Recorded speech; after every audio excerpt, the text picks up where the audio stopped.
최근 갑자기 폴 시프트 극이동이 주목을 받고 있다. 자기장 극의 변화 자체는 과학적으로도 관측되고 있다. 미국 어류야생 동물국에 따르면 지난 1세기 반 동안 685마일 약 1102km 이동했다고 합니다. 또한 수만 년에서 수십만 년마다 N극과 S극이 바뀌는 것도 고고학 연구에서 알려져 있다. 최근 소란이 시작한 것은 그 반전이 다가오고 있기 때문이 아니냐는 관측이 나오고 있기 때문이다. 예를 들어 위키리크스에 폭로가 있다. 폴 시프트로 20년 이내의 인류 멸망. 위키리크스에서 또 다시 힐러리 진영 메일이 노출된다. 2016년 10월 힐러리 클린턴 진영의 이메일이 대량으로 폭로되었다. 그 중에 캐나다의 과학자가 선거 참모인 존 포데스타 씨에게 보낸 것이 있었다. 내용은 북쪽의 자극이 급속히 적도 쪽으로 이동하고 이후 20년간 인류의 존망에 관련된다고 하는 놀라운 것이었다. 당연히 그때에는 지구의 기후는 엉망이 될 것이다. 이와 같이 폴 시프트는 권력의 그림자에서도 심각하게 우려되기 시작하고 있는 것 같다. 흥미롭게도 과학계보다 선행해서 그것을 주장해 온 것이 예언 세계이다. 그러나 내가 아는 한 시간적으로 정확한 것은 아니다. 즉 시기 기준으로 보면 꽝뿐이다. 하지만 그래서 무가치 위 낙인을 찍는 것은 경솔한 생각인지도 모른다.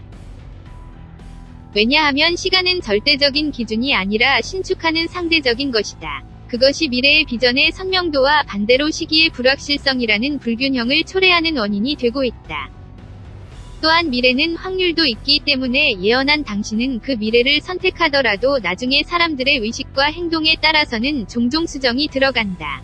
그 수정 또한 어떤 부정적인 미래를 근본적으로 없애는 수도 있고 단순히 사건이 일어나는 시간을 연기하는 것에 머무르는 수도 있다.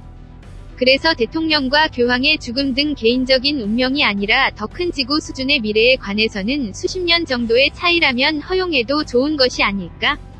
그것을 감안하고 다음의 사례들을 보자. 에드가 케이시의 사례. 대표적인 것이 버지니아의 잠자는 예언자 에드가 케이시의 예이다. 케이시는 트랜스 상태가 되는 것으로 14,000건 이상의 리딩을 실시하여 사람들의 치료와 인생 상담에 도움이 되었다. 그 중에는 미래에 대한 예언도 존재했다. 지구의 물리적 지각 변동에 관한 리딩은 유명하다. 그 중에서도 리딩 3976-15는 퓨처 어스 체인지즈 미래의 지구 변화라는 제목이 붙기도 한다. 1934년 케이시는 질문자로부터 지구에 찾아오려 하고 있는 영적, 정신적, 육체적인 변화에 대해 질문을 받았을 때 다음과 같이 리딩한다. The Earth will be broken up in the western portion of America. 지구는 미국의 서부에서 붕괴할 것이다. The greater portion of Japan must go into the sea. 일본의 대부분은 틀림없이 바다에 침몰할 것이다. The upper portion of Europe will be changed as in the twinkling of an eye. 유럽의 윗부분은 순식간에 바뀔 것이다. Land will appear off the east coast of America. 미국 동부 해안에 육지가 나타난다.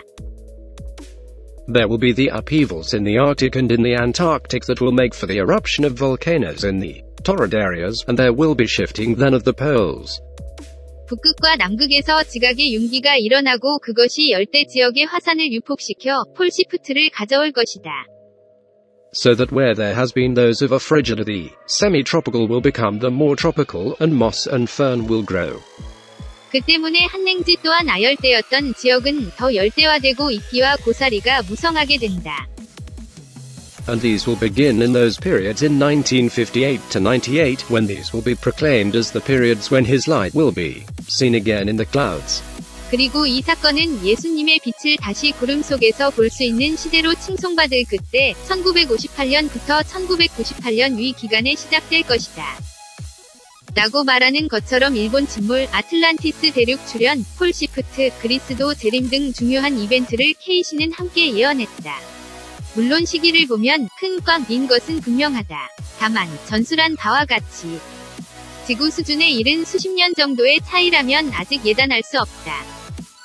덧붙여서 음모학적으로는 당시 세계의 지배층이 신지학이나 케이시를 통해 오컬트적인 세계관과 스피리추얼리즘의 보급을 지지하고 있던 사실이 알려있다. 기독교 약화 정책도 겸한 사회 조작의 일종이라고 볼 수 있다. 고든 스카리온 사례. 그런데 이 케이시에서 큰 영감을 얻었다고 생각되는 것이 전후 세대에 속하는 퓨처리스트로 초능력자인 고든 마이클 스카리온이다. 그는 이전에 폴 시프트 후의 세계라고 칭하는 미래지도를 발표했다. 그 때문에 폴 시프트 붐이 최근 다시 조명되고 있다. 스카리온은 그가 말하는 대로면 1979년 위 젊은 시절에 중병에 걸리고 그래서 미래를 투시하는 능력을 얻었다고 한다.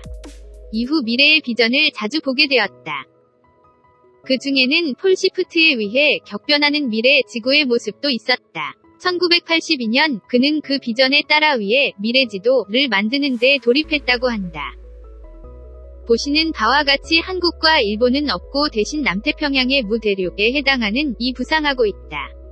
북미의 동해안에는 아틀란티스가 있다. 유럽은 거의 소멸.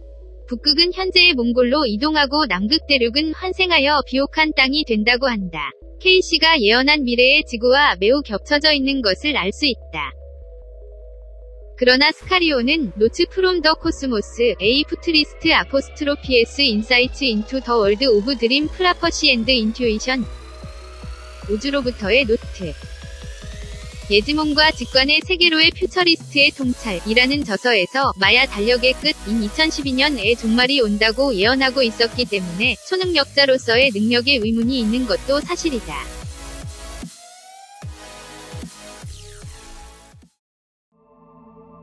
끝까지 시청해주셔서 고맙습니다. 영상이 마음에 드신다면 좋아요를 눌러주세요. 반드시 채널을 등록해주세요. 새로운 영상이 등록되면 바로 확인하실 수 있습니다.